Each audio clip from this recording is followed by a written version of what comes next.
Bismillahirrahmanirrahim.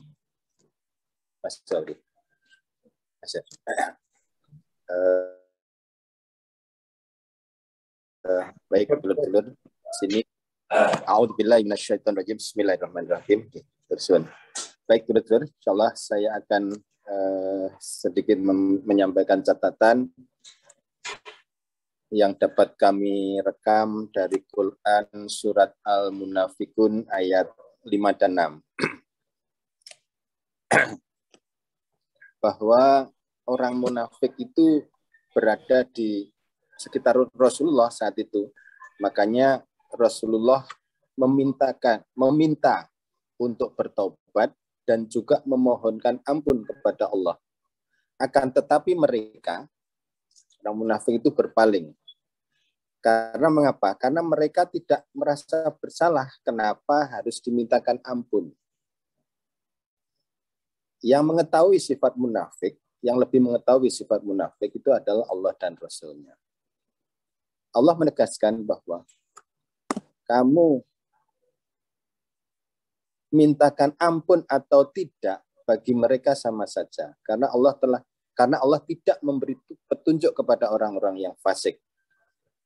Mereka tidak merasa bersalah, mereka tidak merasa berdosa.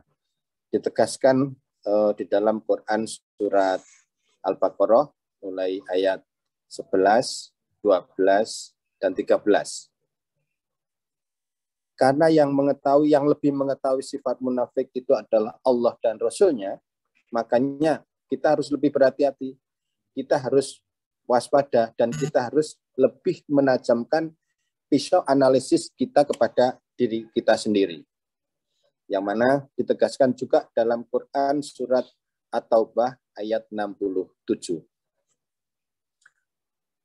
Selanjutnya juga ditegaskan dalam Quran surat At-Taubah juga, yaitu ayat 84. Kita harus lebih hati-hati dalam menyikapi ayat ini. Karena apa? Justru yang lebih utama ini harus menyoroti kepada diri kita sendiri sebelum kita melihat pada orang lain. Hukum Allah itu paten dan berlaku mutlak untuk dijalankan. Rukun Islam itu ada 5, karena namanya rukun adalah sesuatu yang wajib dijalankan. Kecuali rukun Islam yang kelima, yaitu haji, itu ada catatan bila mampu. Sehingga sebagai orang Islam, itu harus menjalankan rukun Islam. Kalau selama hidupnya tidak sholat, ya jelas itu munafik. Karena sholat itu adalah rukun Islam. Bagi orang Islam yang tidak menjalankan salah satu rukun Islam, termasuk golongan yang fasik. Sedikit itu dulur, barangkali ada dulur-dulur yang lain bisa menambahi ayat 5 dan 6. Matur suwun.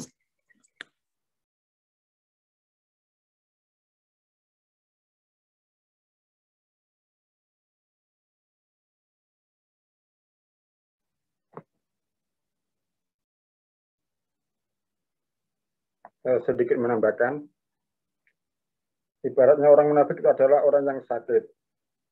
Ada kriteria. Di antara adalah 1, tidak mau jujur dengan sakitnya. 2, tidak merasa sakit sehingga tidak mau diobati. 3, jujur tapi tidak mau meninggalkan pantangannya sehingga melaksanakan dosa terus. Yang keempat adalah jujur merasa sakit tapi salah dalam memilih dokter atau ahli kesehatan. Kelima adalah jujur apa adanya, kemudian dia datang ke dokter yang benar dan menurut apa yang dikatakan dokter. Demikian. Matur suwun.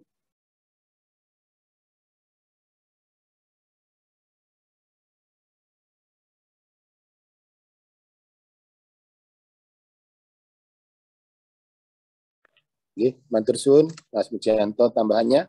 Barangkali ada turun yang lain bisa menambahkan.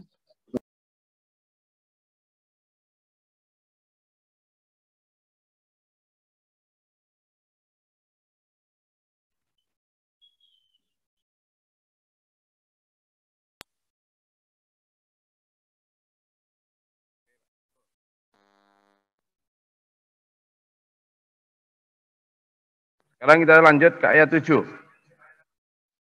Monggo. Ayat 7. Siapa yang mau menyampaikan keterangan?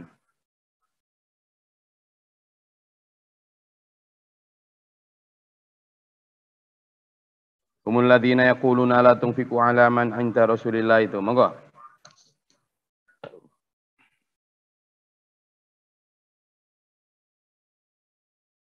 Baru 3 hari yang lalu ini.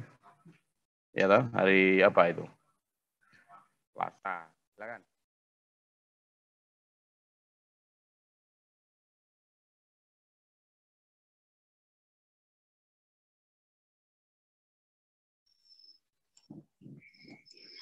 A'udzubillahiminasyaitonirrajim. Bismillahirrahmanirrahim. Mohon izin untuk menyampaikan Quran surat Munafikun ayat 7 pada hari Selasa 12 April 2022. Di sini yaitu menerangkan yakni mereka orang munafik itu memanas-manasi atau memprovokasi orang-orang Ansor. Pada waktu itu dia tidak boleh bersedekah, tidak memberikan sedekah kepada kaum muhajirin. Nah, para sahabat muhajirin itu sudah berkorban untuk meninggalkan rumah, keluarga, demi mengikuti Rasulullah, sehingga orang Ansar berbuat baik kepada mereka. Karena sedekah itu adalah mengkhawatirkan dirinya akan kekurangannya, maka dari itu kita ayo hati-hati, jangan sampai terpedaya oleh setan. Selain itu, orang munafik pun juga merusak ibadahnya. Itu karena riya atau mereka karena nafsunya. Nanti akan berada di dasar neraka bersama orang-orang kafir. Di sisi lain, yang atau tidak kita itu merasa orang munafik atau tidak itu kita sendiri karena ada alasan atau tidak tergantung pada kondisi. Maka dari itu bersegeralah sholat untuk hanya karena Allah. Karena banyak hal yang membuat diri mereka menunda sholat karena kondisi, misalkan kuliah bersama dosen atau teman, mayoritas misalnya sholat asarnya kan ada waktunya hanya tinggal sedikit, ya mungkin izin untuk sholat dengan dosennya. Maka dari itu di masa Rasulullah saking pentingnya sehingga sholat berjamaah saat perang pun juga dilakukannya. Maka dari itu kebaikan itu jangan sampai ditunda-tunda. Mungkin itu cukup dari celana kami Gus, matur suwun.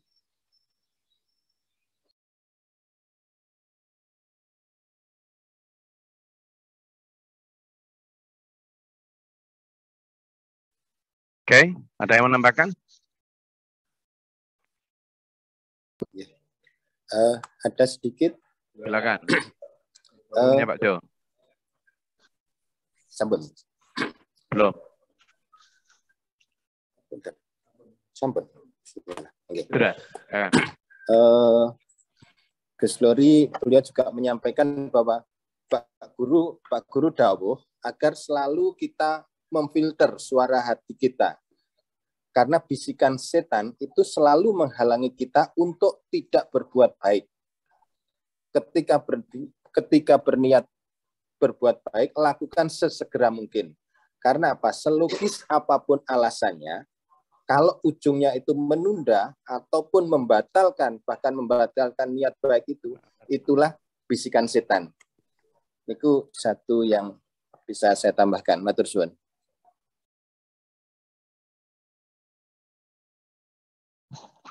Oke, terima kasih Pak Jo. Kita lanjut ke ayat 8 dan 9. Monggo. Siapa yang mau bahas? Ini baru hari Rabu ini.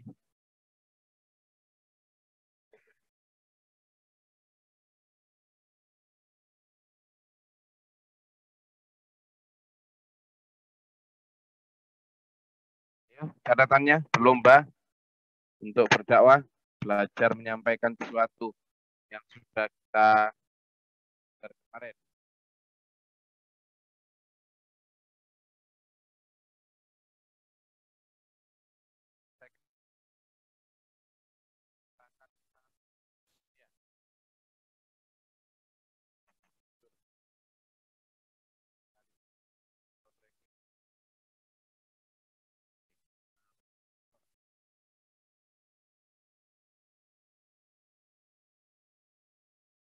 tentang bagaimana sangat riskannya orang penyanyi faktu. Kita lihat asbab nuzul dari ayat 8 dan 9. Silakan. Ada ingat?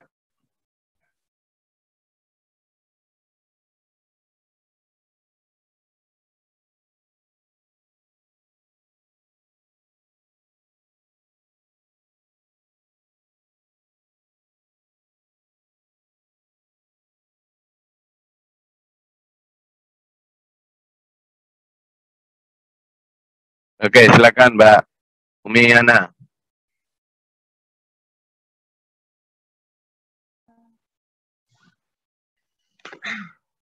A'udzubillahiminasyaitonirrajim. Bismillahirrahmanirrahim. Ada ayat 8. Artinya mereka berkata, sungguh jika kita kembali ke Madinah, kembali dari perang Bani Mustalik, pastilah orang-orang yang kuat akan mengusir orang-orang yang lemah dari sana. Padahal kekuatan itu hanyalah bagi Allah, Rasulnya, dan bagi orang-orang mukmin. Tetapi orang-orang munafik itu tidak mengetahui. Wahai orang-orang yang beriman, janganlah harta bendamu dan anak-anakmu melalaikan kamu dari mengingat Allah, dan barang siapa berbuat demikian, maka mereka itulah orang-orang yang rugi. Dari ayat ini menerangkan bahwa mereka selalu mengagung-agungkan keturunan, mengagung-agungkan harta bendanya. Padahal itu tidak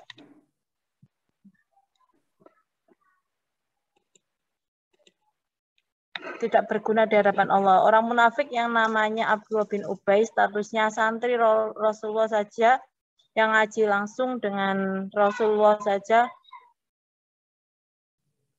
masih tergolong munafik. Jadi jangan membangga-banggakan status atau kedudukan. Kemudian kalau zaman dulu status sosial seorang adalah dilihat dari anaknya yang banyak, terutama anak laki-laki. Padahal itu tidak bermakna di hadapan Allah. Kemudian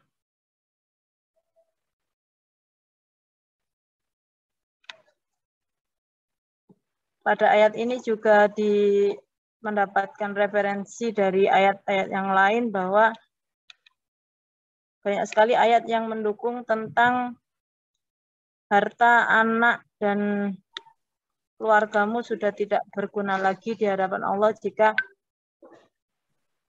sudah tidak bisa menebus atau menolong jika kita sudah di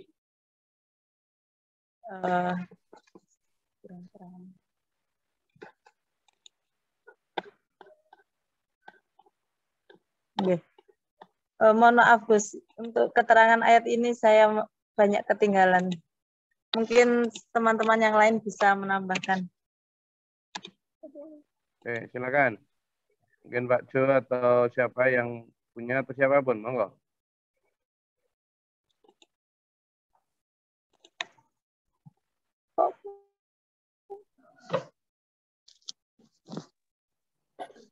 Oke, baik Gus, saya mau menambahkan sedikit.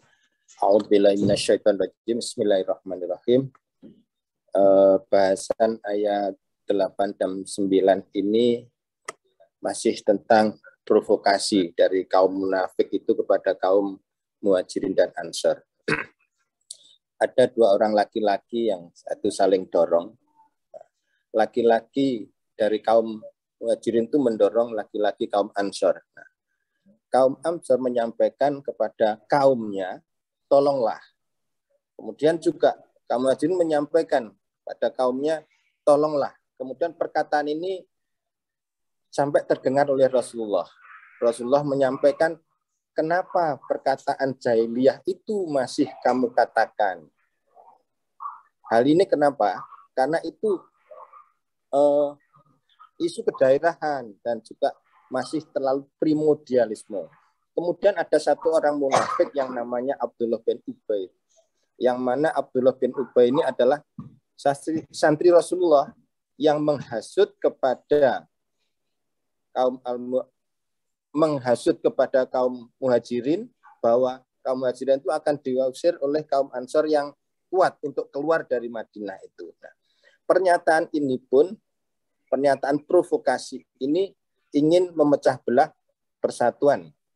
Nah, pernyataan ini juga terdengar oleh Rasulullah. Bahkan sahabat Umar izin kepada Rasulullah untuk memenggal leher jadi Abdullah bin Ubay itu. Akan tetapi Rasulullah melarangnya karena Rasulullah tidak ingin sahabat Rasulullah itu membunuh sahabatnya juga. Hal ini penting, pelajaran yang bisa kita ambil seperti yang tadi Mbak Umiana sampaikan, untuk menghapuskan konsep primordialisme, kebanggaan terhadap kelompoknya sendiri. Kemudian juga menghapuskan terlalu membanggakan kepada sanad, kedekatan dengan Rasulullah. Kemudian dilanjutkan, saat itu status orang yang terhormat, orang yang mulia itu digambarkan dengan banyak anak dan banyak harta. Kriteria itu sudah ada sejak 1.500 tahun yang lalu. Bahkan ini adalah konsep yang kuno sebenarnya. Sedangkan menurut Islam bahwa orang yang mulia itu adalah yang paling bertakwa. Ayat ini memperingatkan kepada kita, jangan sampai harta dan anak kita itu menghalangi dari mengingat Allah. Sebaliknya, harta dan anak itu harusnya menjadi pendorong, penyemangat untuk mengingat Allah. Terima kasih, Ibu, Gus, dan dulur-dulur. Monggo barangkali ada yang tercecer. Matur suwun.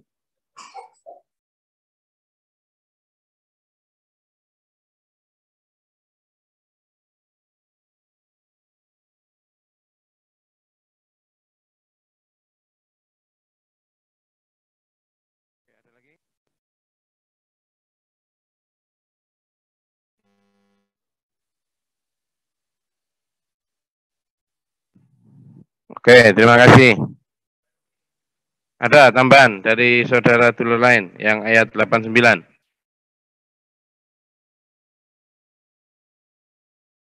Oke, kalau nggak ada, lanjut ke ayat 10 dan 11. Baru hari Kamis kemarin. Izin, Gus.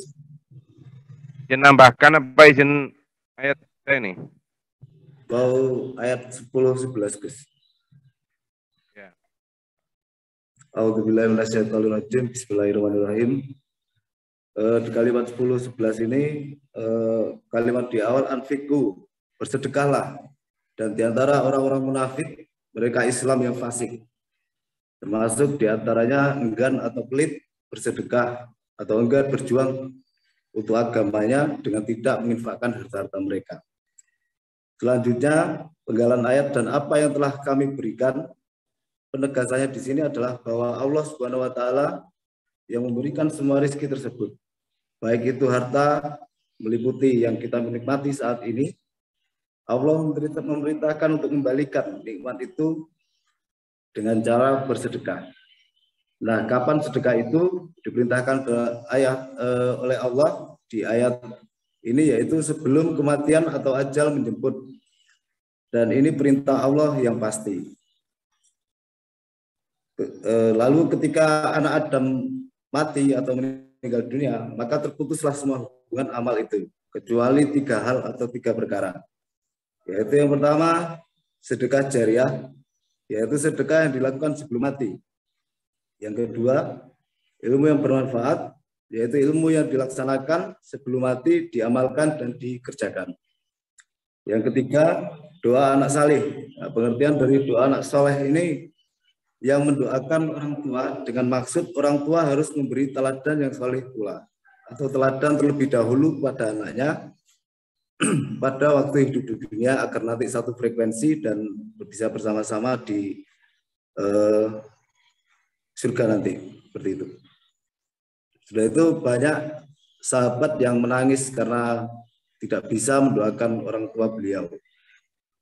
Dan Bapak Guru Muhammad Mukhtar selalu dawuh mengingatkan mereka agar sadar ketika nyawa sudah sampai di tenggorokan, manusia ingin meminta sedikit waktu untuk kembali agar dapat memperbaiki sholat, sedekah, dan amal baik yang lain.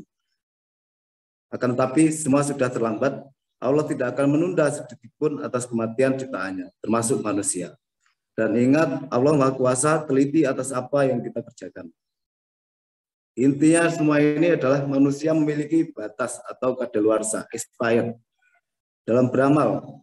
Di ayat Al-Baqarah ayat 54 dijelaskan, A'udzubillahi minasyaitonirrajim, Bismillahirrahmanirrahim. Wahai orang-orang yang beriman, infakkanlah sebagian dari rezeki yang telah kami berikan kepadamu sebelum datang hari ketika tidak ada lagi jual beli, tidak ada lagi persahabatan, dan tidak ada lagi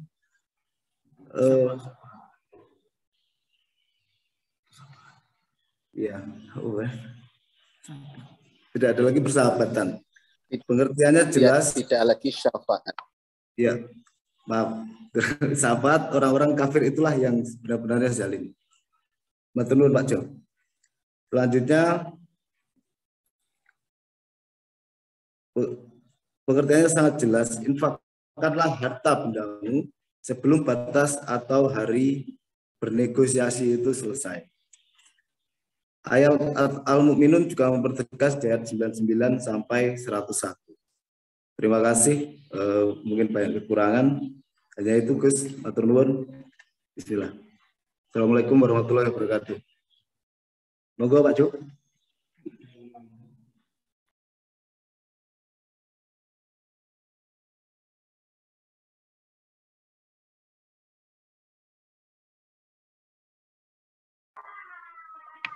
Mohon izin menambahkan untuk ayat ini kemarin Gus Glory juga menambahkan referensi ayat dalam surat At-Taubah ayat 103 terhadap orang-orang yang enggan bersedekah. Di situ diterangkan khudh min amwalihim shadaqatu yutahhiruhum.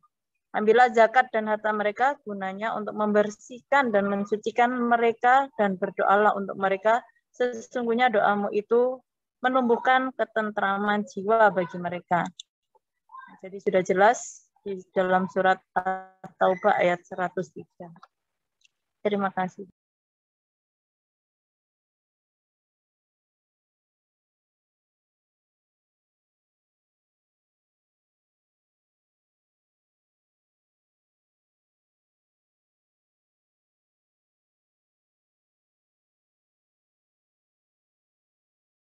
Alhamdulillah.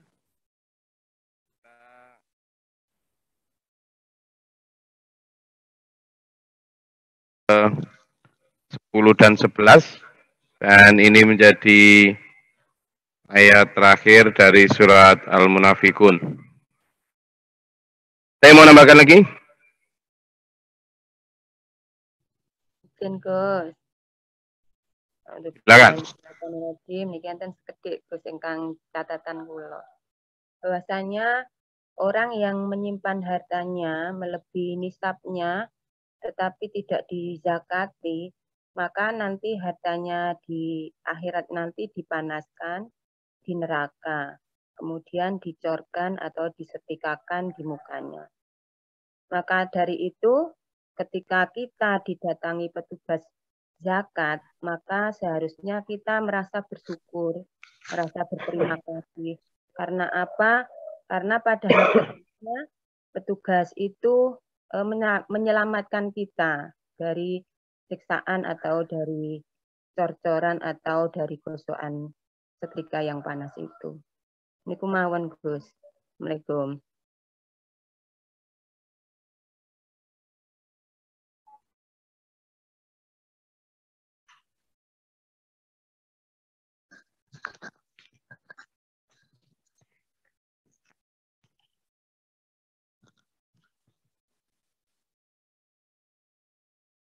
Ada lagi?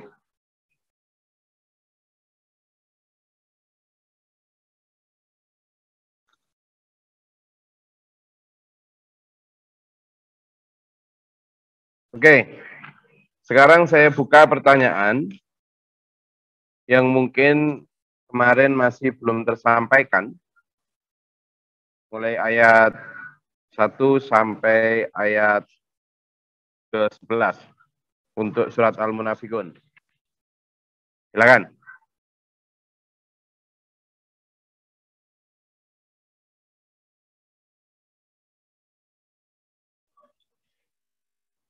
Izin tanya, Gus.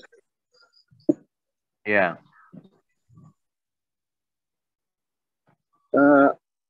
Berkaitan dengan surat Al-Munafikun ayat 10 dan 11, saya mengikuti pengajian Gus Glory di Tuban. Ayat ini menjelaskan bahwa sebenarnya dunia dan akhirat itu sangatlah jelas, bukti nyata dan ayat ini. Jadi dengan ayat ini kita diberitahu secara jelas bahwa dunia dan akhirat itu nyata, bukti ketika nyawa di tenggorokan itulah manusia sudah dibukakan tabir. Dunia akhirat. Jadi akhirat itu bisa dilihat di dunia dengan ayat ini, bahwa ketika nyawa di tenggorokan situ pemahaman mengenai dunia dan akhirat, Gus.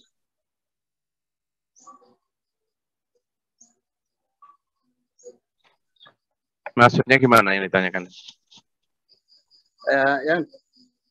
Yang saya mencoba untuk mengingat kembali pengajian bahwa akhirat dan dunia itu sebenarnya kita bisa tahu begitu jelas dunia dan akhirat itu.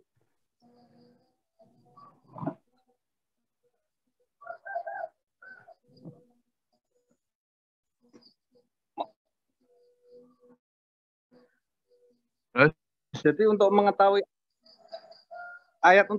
akhirat secara dalil akal, dalil logika. Waktu triwulan Tuban, di Tuban, pengajian antara Tuban, Gus Glory hadir di Tuban.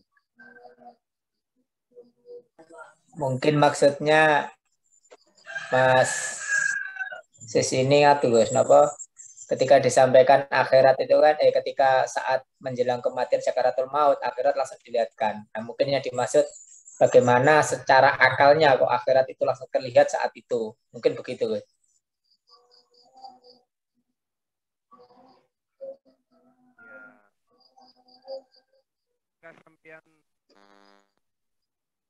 Akhirat itu kan nggak kelihatan, tapi bisa ketika nyawa sudah di tenggorokan itu sudah nggak masuk akal. Jadi buat apa harus diakalkan? Jadi ketika nyawa sudah di tenggorokan itu sudah tidak ada yang masuk akal. Sehingga kalau sekarang kita gimana biar masuk akal, ya nggak bisa karena dapatnya nyawa itu nggak masuk akal memang. Sampai hari ini ada satu ilmu pun yang bisa menjelaskan tentang dicabutnya nyawa, apalagi menjelaskan tentang mana orang yang dicabut nyawanya bisa tahu akhirat. Karena bicara akhirat itu bukan bicara tentang masuk akal atau tidak masuk akal, tapi tentang fakta yang harus diimani. Orang itu mati itu. Jadi kalau bicara tentang bagaimana seseorang melihat akhirat ketika nyawa sudah dicabut, ya memang nggak ada orang yang cerita dari sana ke sini bahwa aku lihat akhirat. Karena yang kita lihat secara lahir, orang yang sakaratul maut itu ya itu aja. Tidak ada yang teriak-teriak saya lihat akhirat kan gitu. Kalau bicaranya akal,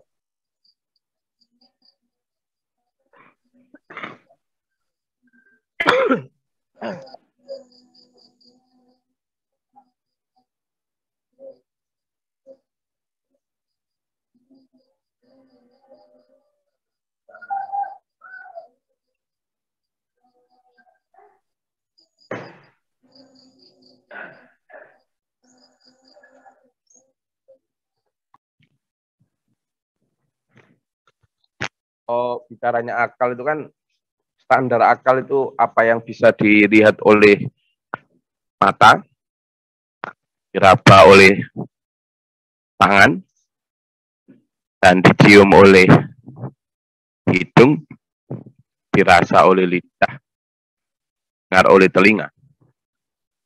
Akhirat tidak memenuhi semua syarat itu. Sehingga kalau pertanyaannya bagaimana dengan akal, ya tidak bisa. Karena sama dengan pertanyaan Tuhan, kalau pertanyaan Tuhan itu bukan Tuhan dengan akal, ya memang tidak bisa.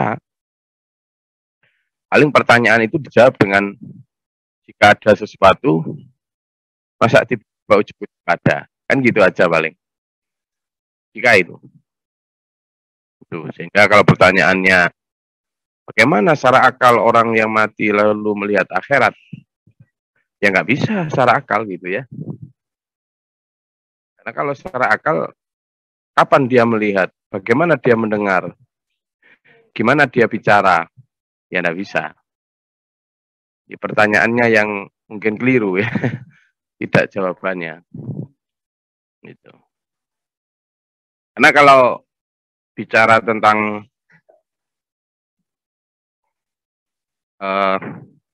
akhirat, kematian, kalaupun misalnya pada saat tertentu saya ajak sampean untuk berkelana di dalam pemikiran semesta tentang jauhnya dan ukuran kecepatan cahaya, luasnya semesta, itu sekedar untuk mendekatkan fakta-fakta bahwa jika Allah menyatakan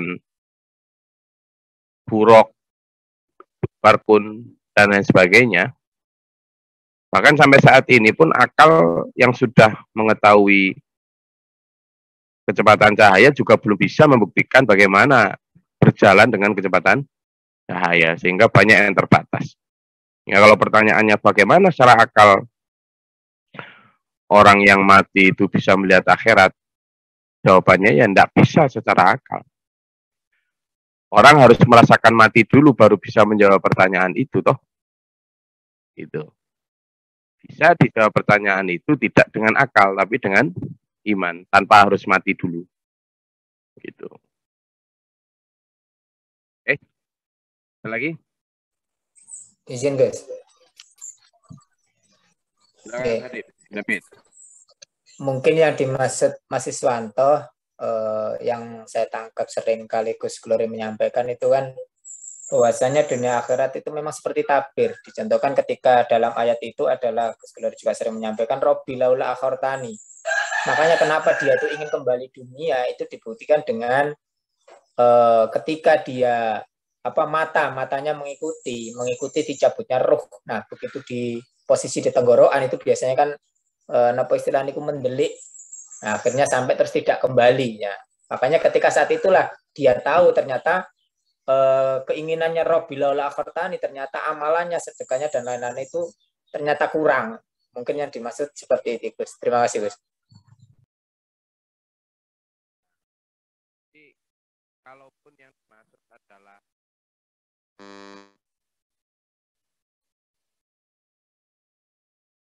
dimaksud adalah tanda-tanda fisik, misalnya ketika dicabut nyawanya, kemudian matanya mendelik ke atas, itu menunjukkan dia sedang kaget atau apa.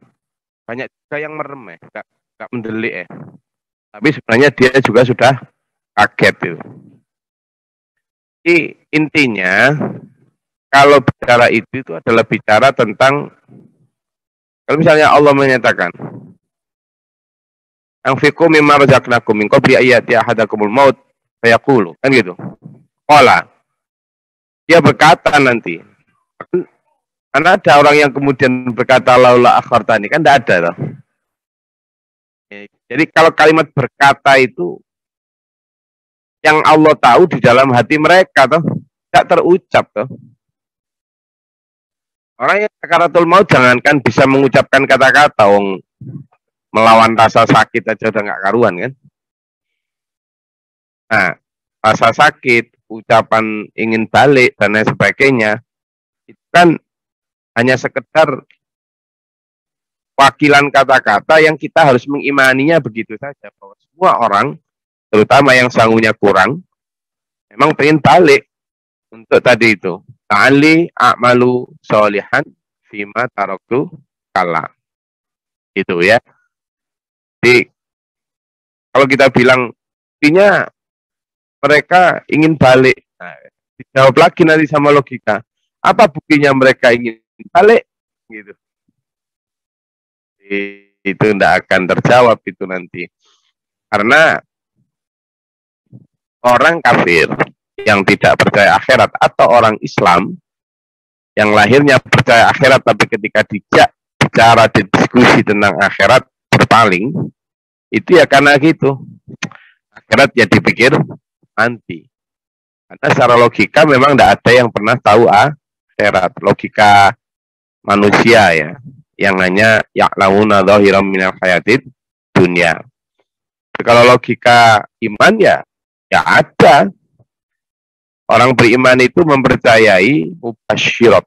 Mubasyirat itu tunjuk atau mimpi, biasanya sering lihat mimpi tentang keimanan, tentang orang-orang yang mungkin sudah meninggal lalu mengkabarkan dari sana kondisi dan lain sebagainya, termasuk orang-orang yang dia ketemu sama orang-orang yang sudah meninggal dan lain sebagainya, yaitu wallah kan lagi-lagi tidak bisa dibuktikan secara empirik. Saya sering mengatakan misalnya tentang akhirat yang mungkin ada di galaksi lain. Nah itu kan teori yang saya bangun untuk menguatkan keimanan kita akan akhirat. Yang kalau itu dibuktikan secara lahir, ya saya belum bisa membuktikan, saya nggak punya pesawat untuk sampai di galaksi lain. Ya. Tapi bahwa fakta galaksi lain itu ada, nah itu yang bisa menguatkan keimanan. Sekali lagi itu. Oke. Lagi? Izin Gus.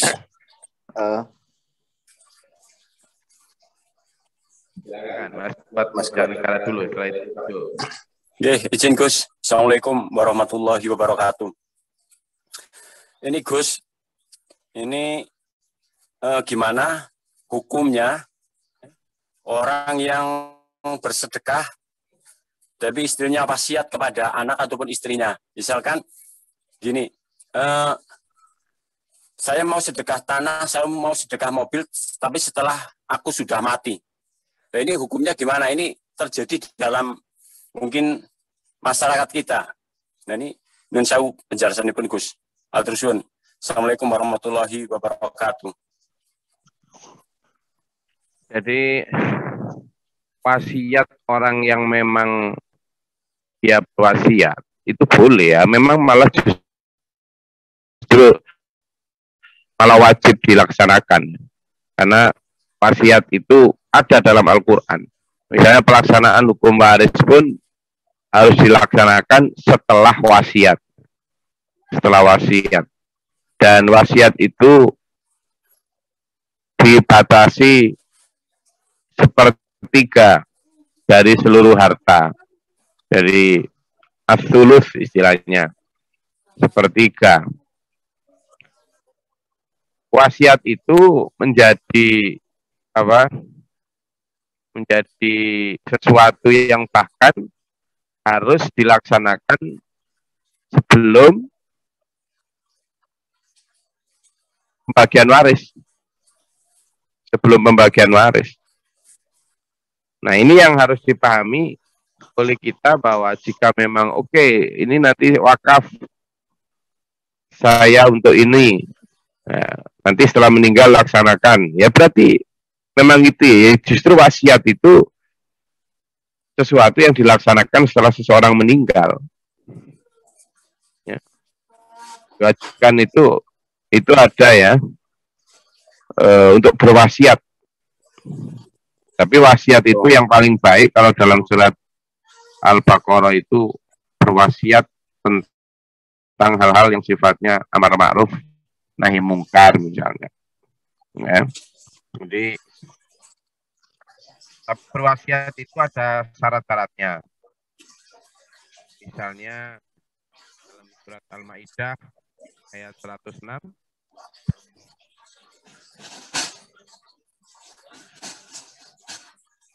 Dalam surat Al-Maidah itu jelas kalau mau berwasiat maka harus disaksikan oleh 2 orang yang adil, ya, yang adil. Nah, kemudian apakah itu hanya disaksikan oleh keluarga saja atau apa? Harus, kalau bagus lagi malah catat, ya, dicatat. Oke. Terus wasiat itu juga dilanjutkan dalam surat An-Nisa ayat 11, 12, dan 106 itu. Itu juga bicara tentang bagaimana wasiat terkait dengan bagian waris, di mana wasiat itu hanya boleh 1/3. Nah, tergantung tadi apakah mobil atau apa yang mau diwakafkan itu atau itu sudah. Kalau memang sudah ditentukan mobil, ini nanti tolong berikan, ya toh? Ya berarti dia memang sudah hibah sejak hidup. Cuma pelaksanaannya setelah wafat. Ya toh? Maka itu boleh, harus dilaksanakan apa adanya kalau itu. Nah, ini yang hukumnya jelas tadi itu dalam surat-surat yang saya tentukan tadi. Oke, silakan ada lagi. Silakan Pak Jo. Izin Gus. Baik. Oke Pak Jo dulu ya. Kembali kepada Quran surat Al-Munafikun ayat 10. Ini kan berarti permintaan kita kan kepada Allah untuk menunda itu. Nah, pernyataan saya, bagaimana Gus menggeser dan meyakinkan kita bahwa ya hidup kita sekarang inilah penundaan itu. Matur suwun. Ya, sebenarnya hidup kita ini bukan penundaan, Mbak Jo, tapi justru hidup kita inilah kesempatan.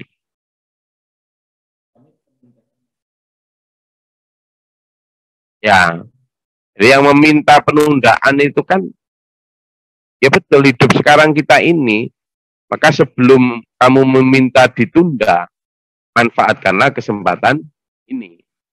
Apa yang kamu minta ditunda pada saat nyawa di tenggorokan, ya hidup sekarang ini.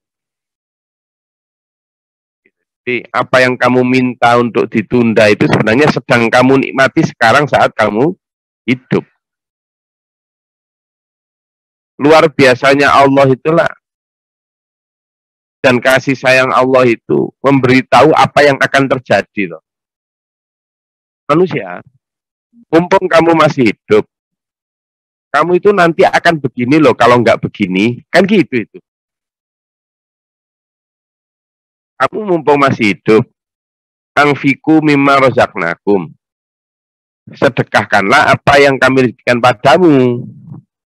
Karena kalau kamu nanti nggak sedekah, kamu nanti akan begini saat mati. Lalu kamu akan ngomong gini, minta penundaan, kan gitu. Padahal penundaan yang kamu minta itu sebenarnya sekarang ini sudah kamu. Nah, biar kamu nanti nggak minta ditunda, laksanakan. Kan gitu sebenarnya itu. Enaknya kita kasih sayang Allah itu ya, itu tadi kita ditunjukkan tentang kalau kamu tidak melakukan ini, kamu nanti akan begini. Lakukanlah begini biar nggak begini, kan gitu. Makanya dalam surat Al-Hasyr kemarin disebutkan wala takunu kalladzina nasullah. Janganlah engkau menjadi seperti orang-orang yang lupa Allah. Karena sebenarnya mereka bukan melupakan Allah, tapi fa'ansahum anfusahum. Mereka sebenarnya melupakan diri mereka sendiri. Penundaan yang diminta itu sekarang sudah dinikmati kan sekarang ini. Nah, makanya biar nggak minta ditunda lagi, sekarang ini lakukan apa yang menurut sampean bermanfaat untuk akhirat. Kenapa? Ayat itu diakhiri dengan kalimat gini. Wallahu khabirum bima ta'malun. Allah itu tahu apa yang kamu lakukan. Maksudnya apa? Seandainya pun kamu dikasih penundaan, lalu dikasih tambahan hidup lagi, kamu itu akan lalai lagi. Akan lalai lagi. Buktinya apa? Loh, orang sekarang tiap hari lihat orang mati.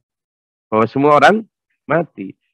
Bahkan orang yang menggali kubur atau memasukkan jenazah ke dalam kubur itu lebih bisa sambil ketawa ke TV. Iya kan? Menunjukkan bahwa dia tidak ada rasa takut atau rasa bahwa itu sesuatu yang luar biasa dahsyat itu. Jadi kalau dia mengalami sendiri ya gitu. Ya, jadi itulah kenapa Wallahu khabirum bima ta'malun. Kami tahu, Allah tahu apa yang kamu lakukan. Kalau seandainya ditunda, kamu akan lalai lagi. Nanti begitu sakaratul maut, minta ditunda lagi, gitu. Padahal suatu itu sedang kamu nikmati. Silakan Bu Lili. Waktunya mepet jangan megang. Bu Lili. Bu. Assalamualaikum warahmatullahi wabarakatuh. Gus mau nanya, ini sebagian banyak di masyarakat keyakinan arwah keluarga kita yang telah meninggal dunia katanya kalau malam Jumat itu tuh pulang. Gimana tuh Gus? Matur nuwun. Gimana? Arwah? Sebagian masyarakat berkeyakinan arwah tiap malam Jumat itu pulang. Arwah yang telah meninggal dunia tadi. Makanya diselamat-selamatin itu, didoain khusus malam Jumat.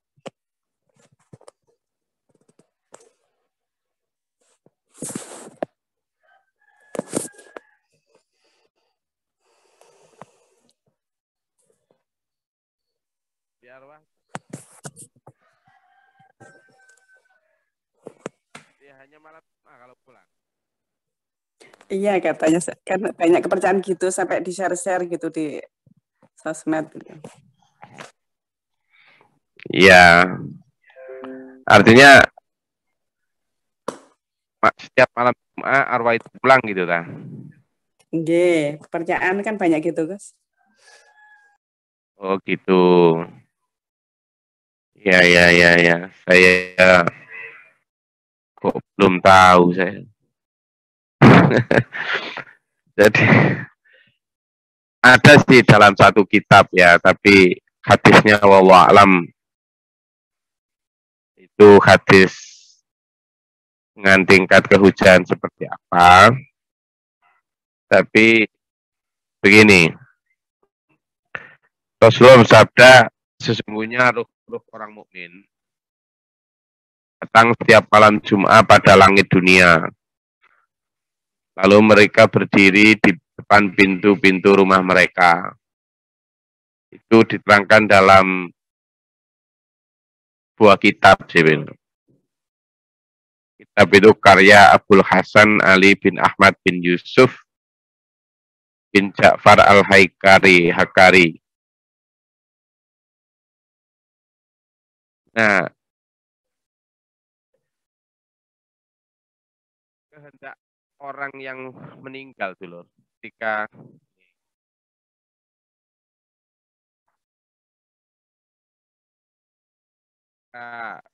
di sini dalam hadis ini itu ya. Allah alam apakah hadis ini atau gimana. Dia selalu ngomong bahwa wahai istriku, anakku, keluargaku, kerabat, sayangilah kami dengan sesuatu. Maka Allah akan merahmati kalian. Ingatlah kami, sayangilah kami, karena kami tak asing dan sebagainya. Lalu dalam hadis tersebut Nabi juga berkata bahwa tidak ada seorang mayit di kuburan kecuali seperti orang yang tenggelam minta pertolongan. Tidak, dia minta kiriman doa dari anaknya dan lain sebagainya. Nah masalahnya ini adalah berdasarkan ada pernyataan dari kalangan ulama dari berbagai literatur yang mutabar, artinya Imam Abu Bakar As-Sayyid dan sebagainya, bahwa pulangan arwah orang bermin pada hari tertentu diyakini benar. Tapi wallahu a'lam ya. Apakah benar itu dalam arti gimana? Sebab kalau kita kembali kepada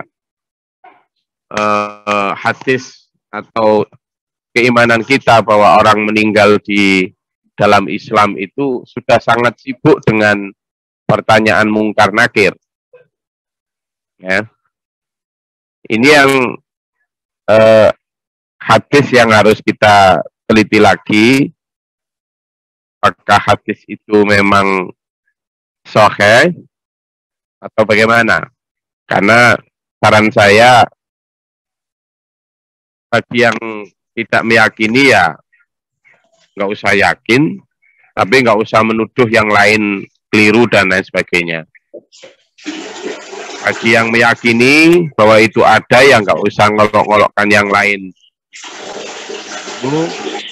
Tapi yang jelas begini, ketika seseorang yang meninggal itu meninggal, sudah seperti dalam ayat yang kita bahas tadi, bahwa kita sudah sangat sulit untuk saling membantu, kecuali yang kemarin saya sampaikan itu, sama-sama mukmin, ya toh?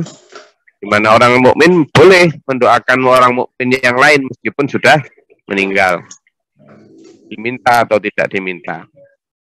Ya. Malam Jumat atau tidak malam Jumat. Jadi kalau mau mendoakan dulur kaum mukmin, tidak harus terbatas malam Jumat. Ya. Itu. Silakan. Mau malam Sabtu boleh, malam Minggu juga boleh. Kayak nanti malam itu malam Minggu. Jadi kalau mau mendoakan dulur yang sudah meninggal, dulur mukmin yang meninggal, memintakan ampun, mengirimkan doa-doa, boleh. Sesama orang beriman. Malam Senin, malam Minggu malah bagus kok. Karena besok libur. Malam panjang malam. Hingga lebih panjang lagi. Bacaannya apa? Ya apa saja. Karena Rasulullah hanya memberi contoh liwali muslimin muslimat wal mu'minin wal mu'minat al ahya'i minhum wal amwat. Untuk orang tua, mukmin laki, mukmin perempuan, muslim laki-laki, yang hidup maupun yang mati. Astagfirullahaladzim. Rasulullah pernah menyatakan itu. Artinya memang boleh mendoakan, mintakan ampun. Tapi memang Rasulullah tidak memberi waktu tertentu. Hari apa dan lain sebagainya. Saya rasa itu kajian kita. Insyaallah kita akan lanjutkan besok di surat apa setelah surat Al-Munafiqun ya. At-Taghabun itu lebih banyak membahas tentang hubungan kita dengan keluarga dan seterusnya. Ya, semoga Allah menuntut kita dalam kebenaran sampai akhirat kita. Amin. Allahumma shalli wa sallim ala sayyidina Muhammad. Allahumma fir lil mu'minina wal mu'minat wal muslimin wal akhir.